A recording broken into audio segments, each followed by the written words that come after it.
కేసీఆర్ నుంచి పిలుపు కోసం కవిత ఎదురు చూస్తున్నారా? లెటర్ లీకు అనంతర పరిణామాలతో కూతురు కవితపై అధినేత ఆగ్రహంతో ఉన్నారా? అందుకే ఆమెకు అపాయింట్మెంట్ ఇవ్వటం లేదా? ఇదిలా ఉంటే కవిత జాగృతి కార్యక్రమాలకు దూరంగా ఉండాలని గులాబీ దళానికి కేసీఆర్ నుంచి ఆదేశాలు వెళ్లాయనే వార్తలు ఇప్పుడు చక్కర్లు కొడుతున్నాయి. ఇంతకు కవిత ఎపిసోడ్పై బీఆర్ఎస్లో ఏం చర్చ జరుగుతుంది? బిడ్డకు తండ్రికి మధ్య దూరం పెరిగినట్టేనా?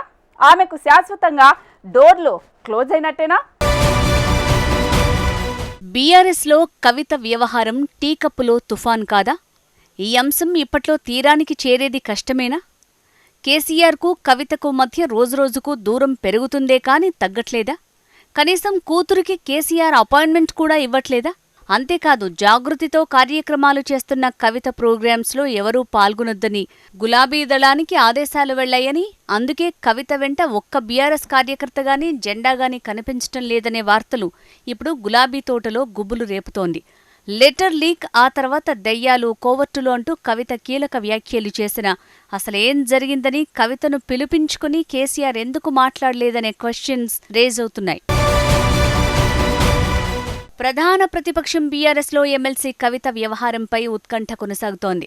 కేసీఆర్కు కూతురు కవిత రాసిన లేఖ లీకై పక్షం రోజులు దాటింది. ఈ వ్యవహారం బీఆర్ఎస్లో ఇంకా ప్రకంపనలు సృష్టిస్తూనే ఉంది. మరోవైపు బీఆర్ఎస్ వర్కింగ్ ప్రెసిడెంట్ కేటీఆర్ టార్గెట్గా కవిత చేసిన కామెంట్స్ పార్టీలో ఆధిపత్య పోరును స్పష్టం చేశాయి. ఈ నేపథ్యంలో బీఆర్ఎస్లో ఏం జరుగుతుందో తెలియక సొంత పార్టీ నేతలు తలలు పట్టుకుంటున్నారు. మరోవైపు కవిత వ్యవహారంపై బీఆర్ఎస్ అధినేత కేసీఆర్ తీవ్ర ఆగ్రహంతో ఉన్నారని సమాచారం. పార్టీలో అంతర్గత వ్యవహారాలను బహిరంగంగా మాట్లాడటం కేసీఆర్ కోపానికి కారణంగా తెలుస్తోంది. కేసీఆర్కు లేఖ రాసిన మాట వాస్తవమేనని, అయితే ఆ లేఖను తాను లీక్ చేయలేదని కవిత చెప్తున్నారు. తన ఉత్తరాన్ని లీక్ చేసిన వారు ఎవరో తేల్చాలని కవిత డిమాండ్ చేస్తున్నారు. లీకు వీరులను పట్టుకోకుండా తనపై ఎదురుదాడి చేస్తున్నారంటూ కవిత కేటీఆర్ టార్గెట్గా విమర్శలు సంధించారు. మరోవైపు లేఖ వ్యవహారం తర్వాత కేటీఆర్ సైతం కవితను ఉద్దేశించి పరోక్ష కామెంట్స్ చేశారు. బీఆర్ఎస్లో ముఖ్యమంత్రి రేవంత్ రెడ్డి కోవర్టులు ఉన్నారని, అప్పుడప్పుడు వారు బయటపడతారని కేటీఆర్ చేసిన వ్యాఖ్యలతో కవిత తీవ్రంగా స్పందించారు. బీఆర్ఎస్ను బీజేపీలో విలీనం చేసే కుట్ర జరుగుతోందని, బీఆర్ఎస్ విలీనాన్ని అడ్డుకుంటున్నందుకే తనని బీఆర్ఎస్ నుంచి బయటకు పంపే కుట్ర జరుగుతోందని కవిత ఆరోపణలు చేయటం తెలంగాణ రాజకీయాల్లో సంచలనంగా మారింది. కవిత లేఖ వ్యవహారం తర్వాత బీఆర్ఎస్ వర్కింగ్ ప్రెసిడెంట్ కేటీఆర్ను కేసీఆర్ ఎర్రవల్లి ఫామ్ హౌస్కి పిలిపించుకున్నారు. కేటీఆర్ భేటీలో కవిత వ్యవహారంపైనే చర్చించారట. కవిత ఎపిసోడ్పై ఎవరూ బహిరంగంగా మీడియాలో మాట్లాడొద్దని కేసీఆర్ ఆదేశించారు. ఇదే అంశాన్ని కేటీఆర్ పార్టీ నేతలకు వివరించారు. దీంతో బీఆర్ఎస్ సీనియర్లు సైతం కవిత ఎపిసోడ్పై మాట్లాడటానికి ధైర్యం చేయటం లేదు. మరోవైపు బీఆర్ఎస్ అధినేత తన తండ్రి కేసీఆర్ పిలుపు మేరకు కవిత ఎదురుచూస్తున్నట్లు సమాచారం.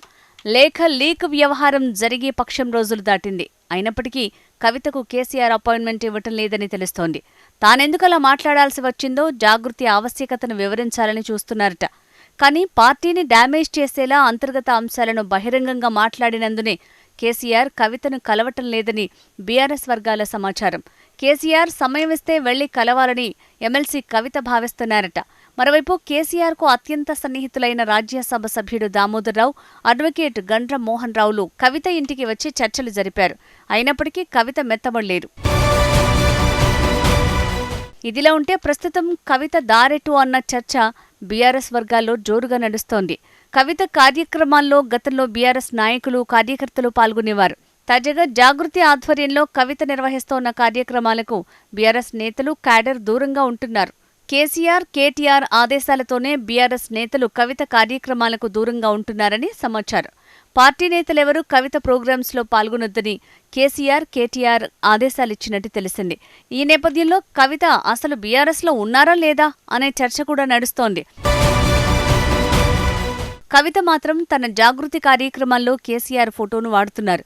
కానీ పార్టీ జెండాలుగాని, గుర్తుగాని కనిపించకుండా జాగ్రత్తలు తీసుకుంటున్నారు. బీఆర్ఎస్లో ఇంత గందరగోళం జరుగుతున్నా కవిత మాత్రం కేసీఆరే తమ నాయకుడంటూ పదే పదే ప్రస్తావిస్తున్నారు. ఇందులో భాగంగానే కేసీఆర్కు కాళేశ్వరం కమిషన్ నోటీసులు ఇవ్వటాన్ని వ్యతిరేకిస్తూ జాగృతి ఆధ్వర్యంలో కవిత ధర్నాకు సైతం దిగారు.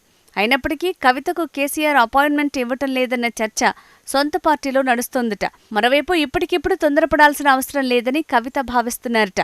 బీఆర్ఎస్లో ఉంటూనే జాగృతి వేదికగా ప్రజా సమస్యలే లక్ష్యంగా ప్రభుత్వంపై పోరాడాలని కవిత నిర్ణయించుకున్నారట. మరోవైపు క్రమశిక్షణ చర్యల్లో భాగంగా తనపై వేటు పడే వరకు వేచి చూడాలని కవిత నిర్ణయించుకున్నారని తెలుస్తోంది. కేటీఆర్ అమెరికా నుంచి రావడంతో బీఆర్ఎస్లో కవిత ఎపిసోడ్పై ఒక క్లారిటీ రావచ్చని బీఆర్ఎస్ నేతలు చెప్తున్నారు.